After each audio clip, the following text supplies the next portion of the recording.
Hello and welcome to Wellness Journey Monday. I'm your host, Dr. Richard Harris, and these videos are 5-minute-ish takes on something that I'm experiencing or something that I think would be beneficial to talk about as far as wellness journeys.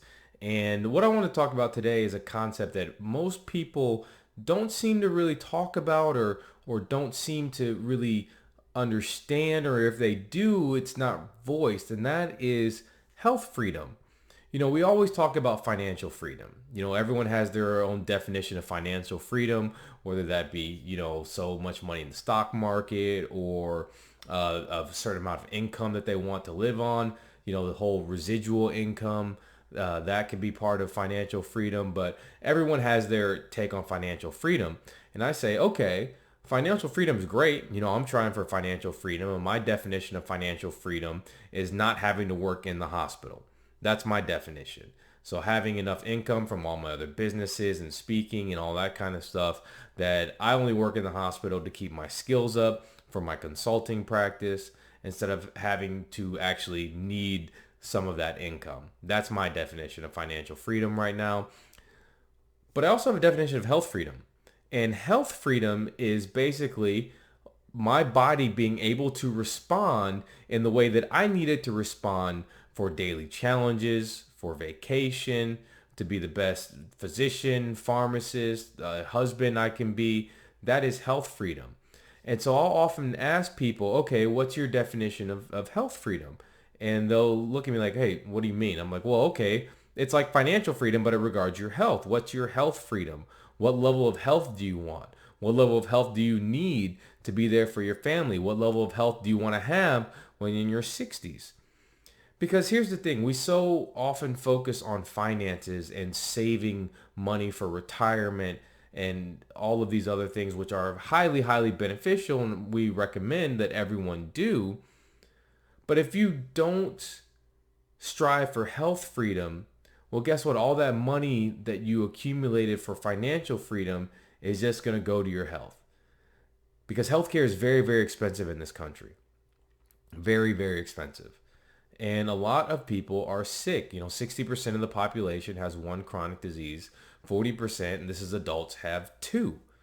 So the number of sick people outnumber the number of healthy people.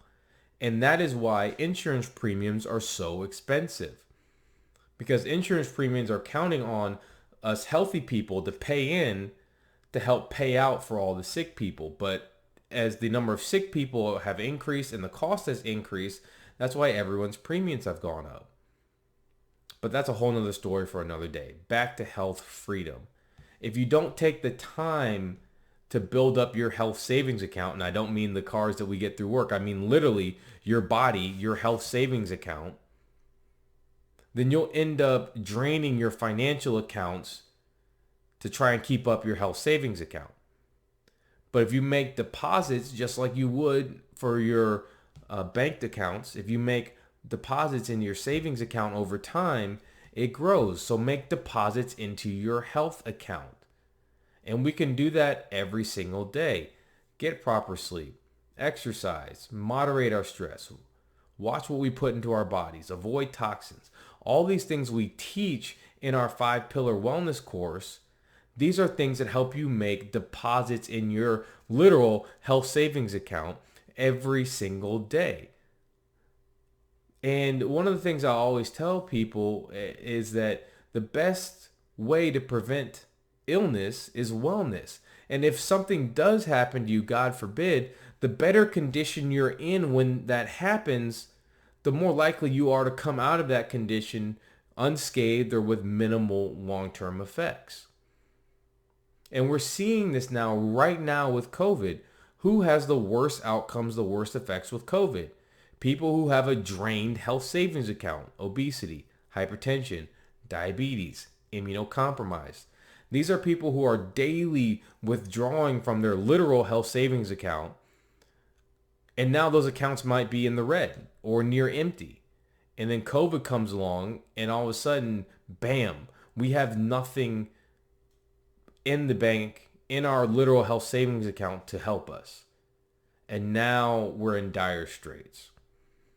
So I love that we're talking about financial freedom. I love that we're hearing people talking about saving. I think that's so important. I think that, to me, living your last decade or couple decades of life in a way that you design, in a way that you want it, is so important.